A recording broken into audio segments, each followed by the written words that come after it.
And welcome to coagulation, which is also known as the stuff that nightmares are made of. I'm going to try and break this down from the bottom upwards in the coagulation cascade because you'll understand it, then 5 minutes later you'll forget it again. So we're going to take it slowly so we can understand not only the conditions that may have certain deficiencies, but also the drugs and where they act in order to decrease clotting and coagulation. Now, the number one goal of the entire clotting cascade is going to be to form fibrin. Fibrin is an insoluble protein that links up together in order to form a polymer or a mesh-like structure in order to stop bleeding. It comes from fibrinogen that's cleaved into the active form of fibrin. The way that's done is through thrombin. So thrombin is your moneymaker here. It is both a procoagulant and an anticoagulant, meaning that it can either stop bleeding or start bleeding based on the positive feedback that it has from multiple factors in the system. Now, this comes from prothrombin, so I want you to think that if I cut off the pro, it becomes an active form, thrombin. Now, the common point in both intrinsic and extrinsic pathway that we're about to talk about is factor 10A. Now, I'm not sure who numbered these, but they did a terrible job. But remember that 10A is smack dab in the middle. If you have 10A, you can convert prothrombin to thrombin, you can convert fibrinogen to fibrin, and do our ultimate goal of forming a mesh. Just a little note here, factor 5A actually sits here. It's activated backwards by thrombin and can activate factor XA to allow prothrombin and thrombin to form. We're going to start with the extrinsic pathway. This is the easiest pathway. There's an insult to the tissue, and tissue factor is released. It's a major activator of that cascade, and it does two things. Number one, it allows the conversion of 7 to 7A, the active form, and it allows you to form a complex of tissue factor and 7A. As a result, they activate that common pathway, 10A, activate thrombin, become fibrinogen, and allow us to form that polymer that can stop the bleeding. For the intrinsic pathway, it's much, much more complicated, but I want you to remember that 8 through 12 are activated in the intrinsic pathway. Starts with 12, 11, 10 is our common, so we don't get to do that. 9, and then 8 and 9 can combine together prior to working to create 10. So 12, 11, 9, 8, 10.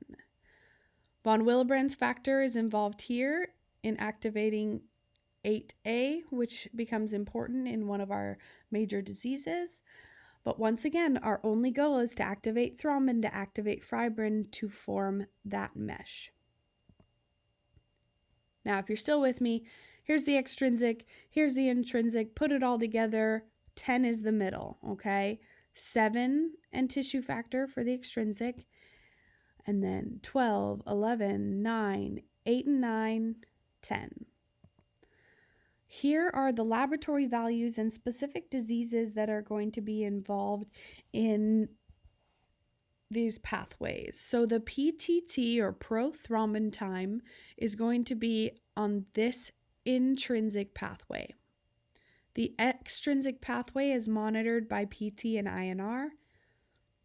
And then specific conditions can be monitored at their location. So hemophilia A, von Willebrand's disease, hemophilia B, factor 5 laden.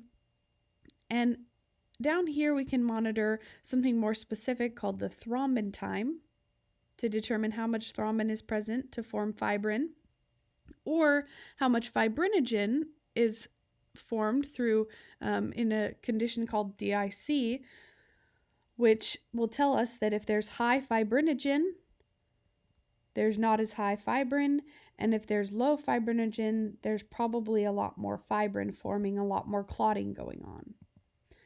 But what's important here is the pharmacology. So I want you to remember, first off, that warfarin uses vitamin K dependent factors. So this is 7, 9, 10, and prothrombin.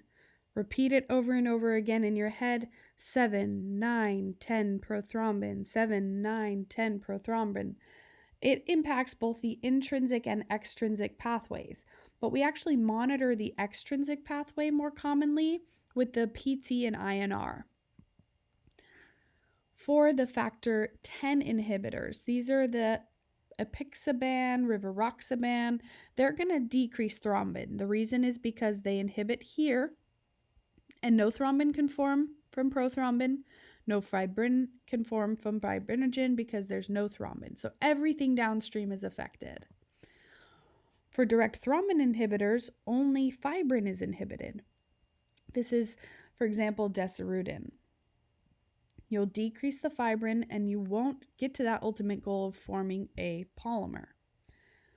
The last one that's probably the hardest is heparin. There's low molecular weight heparin, and think because it's low molecular weight, it's lower in effectivity. So it only inhibits 10A by inhibiting antithrombin. However, unfractionated heparin can actually do 12, 11, 9, 10, and thrombin. So it affects the entire pathway here. As seen in this slide, everything circled in red is affected by antithrombin, which is how heparin functions. That knowledge, you're ready to go into the specific drugs to learn more about how they function, where their mechanism of action is, and how that creates the specific side effects that it does.